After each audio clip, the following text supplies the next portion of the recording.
we are going to try a little segment here with you while I got you here because you've got thoughts, and we all need to hear thoughts. So we're going to call this, and I had a team of PR consultants on this to come up with it. We're going to call it 11 questions for 11 teams in 11 minutes. So we'll see if we can. We're going to keep it to 11 minutes, and we're going to try to make this the most hopefully not annoying game in the world. But you watch. All right, we're going to start. There we go. Clock's on. Belmont Bruins.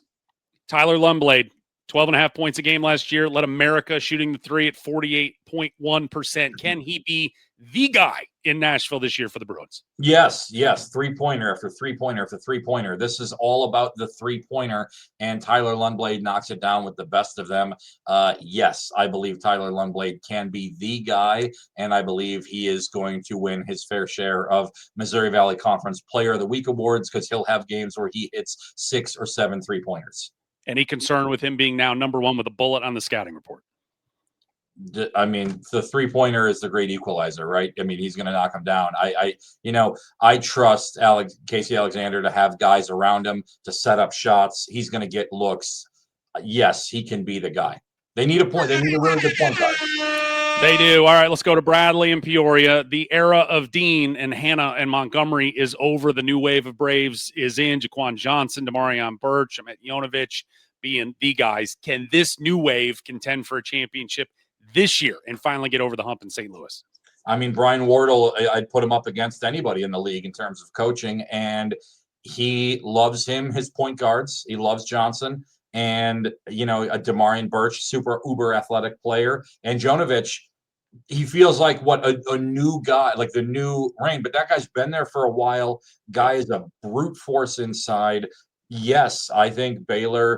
I think Bradley. I think Bradley will be in the mix. They'll contend. I don't know that they'll do it, but they'll contend. I would be an idiot if I wanted to play Bradley at Arch Madness. Prayers up, Wyatt Wheeler. All right. Jaquan Johnson. I don't know if he'll be first team All Valley this year. I guarantee he'll be first team All Defense. You can mark that down right now. All right. Des Moines we go. A new coach again. Same results again for the Bulldogs for the last 5 years. They've gone to the NCAA tournament. Only one regular season championship. That came last year. Can Eric Henderson and the gang cut down the nets in St. Louis again? It's really going to come down to how all these new guys mesh together, right?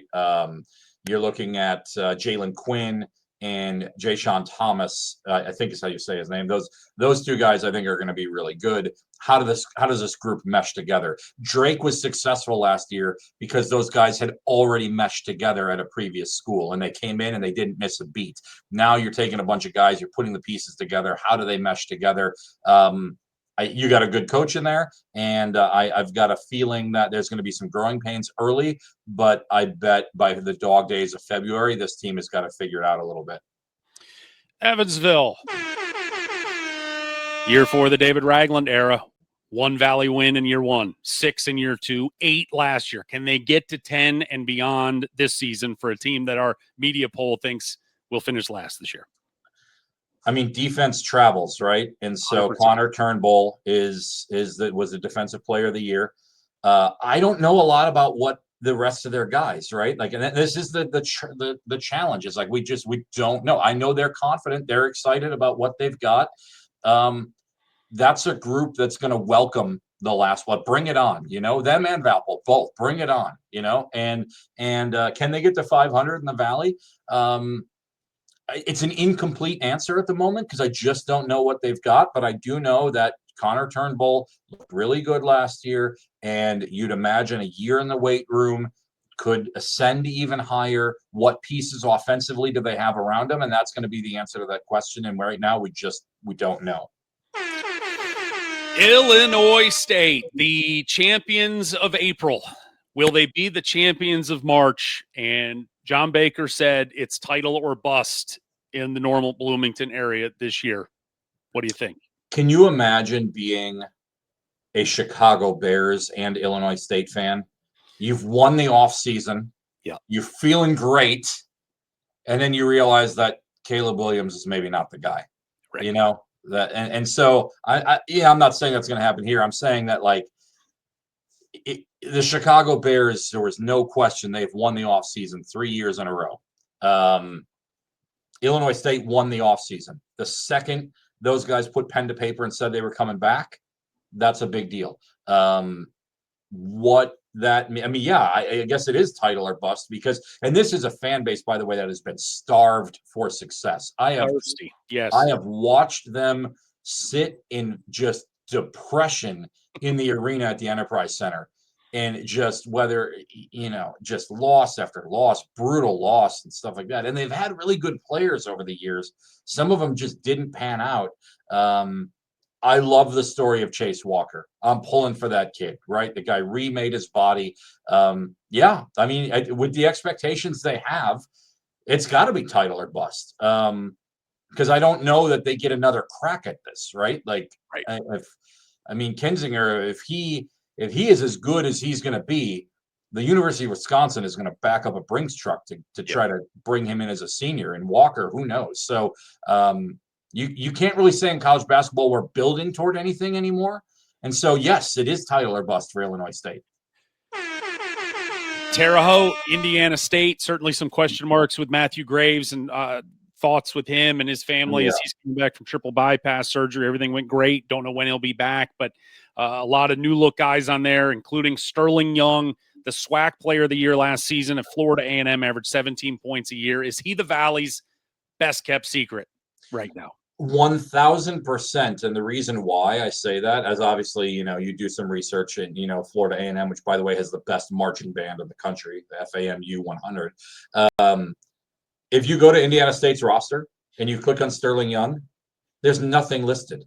They are being so coy about him. They're not saying a word. You have to dig to find out information, and dig we do. And again, SWAC player of the year.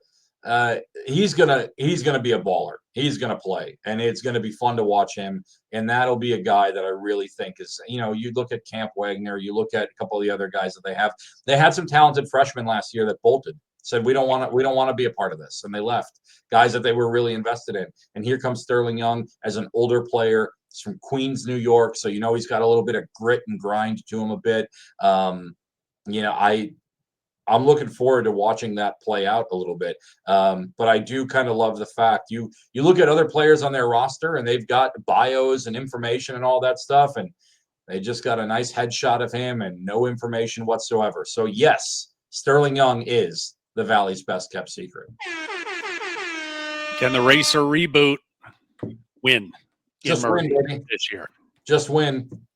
Don't make me look like an idiot, Murray State. I picked you to win. Yes. There was like a 19-day period during the summer where they signed a new player every single day. I don't even know where all these guys ended up on the roster because it just, this guy signed, this guy signed, this guy signed. I think Murray is petitioning to go to have an 8-on-8 game because they've got yes, they got player after. This is what the University of Kentucky did in 2015. They just sent reinforcements over the hill. Okay, the first wave of guys, let's take them out. Let's put a second wave of guys in. And Murray State's got a third wave of guys. Yeah, they're gonna ride like gazelles. Yes, that's my pick to win. All right, the pick to click. Northern Iowa, Titan Anderson gone, Jacob Hudson gone, Trey Campbell, third team All League, is back. Are his shoulders ready to carry the burden for the Panthers? They just I think they just grow these players on Northern Iowa's campus, right? I just think that, Campbell is another example of just a all around fill up the box score player. And I think he's going to be really good. And I feel like Ben Jacobson has a lab on campus somewhere where they just grow. It's like the Matrix, right? They're growing these players in pods, and then at one point they pop out, and here we go. They got Northern Iowa is just they are what they are. They build a great roster, and Campbell, I think it's just like the next guy up in a long line of. And by the way, the Dairy Bird, AJ Green, my guy with the Milwaukee Bucks, so fun to watch him turn into what he's turned into. The guy's dropping 20 the other night. It's been outstanding. And so Trey Campbell, he'll be the guy this year. He'll need some help around him. But are we ever really going to doubt Ben Jacobson and the way that he does a roster construction? It's going to be fun. Carbondale, Southern Illinois. Your guy Isaiah Stafford 2 years ago, arguably good stats, bad team guy, 17 points on a team with Valpo that struggled, sat out last year. If he's healthy, can he be a first-team All-Valley guy this year in Carbondale? I mean, if he's healthy, there's no question. If he's healthy, there is absolutely no question. And I, obviously I haven't seen him since, I don't know, March. So I don't know how he's progressed. 2 years ago, he burst on the scene. He had 30 against Illinois. He was fantastic. Late in the year, midway through conference, he tweaked, he messed up his knee. He was in a lot of pain. He tried to grit through it. He took a lot of shots that year because he was the best guy to take those shots. Cooper Schwieger was a freshman. They were, and Stafford, I don't know that he would have had the same numbers last year with the guys around him being a little bit better. And so you put him now on a Southern Illinois team that's got some talent around it. I don't know that he's going to have to be the bailout option all the time, but he's a really good scorer. And the knee, it ended up being a partially torn ACL, I believe. And then it never really recovered last year. And they made a decision, and I give a lot of credit to Valpo here. They made a decision for the betterment of the kid, of saying, we could probably bring you back. I mean, he was sprinting in November last year. He could but the knee was maybe not strong enough at that point. They probably could have brought him in January, and he could have helped a lot. And they didn't, because he didn't want to waste a year.